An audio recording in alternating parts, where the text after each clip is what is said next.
আল্লাহর কাছে ক্ষমা চাও, দুনিয়াটা কিছুই না রে যুবক। ওই কবরে যাওয়ার পরে গুনাহগারের কবরের দুই পার্শ্বের মাটির চাপ,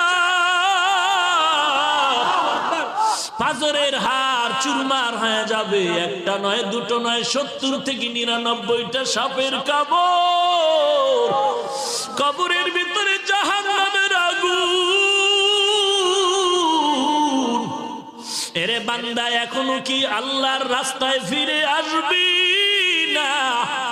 আল্লাহ দেখায় দেয় দুনিয়ার বিল্ডিং এর আগুনে কত যুবকের লাশ, আর চিৎকারের আওয়াজ, বাঁচাও বাঁচাও।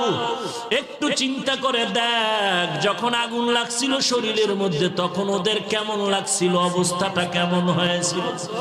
ওরা যখন আগুনের মধ্যে, সবাই জানালা দিয়ে হাত দিয়ে কয়, কে আছো আমাদের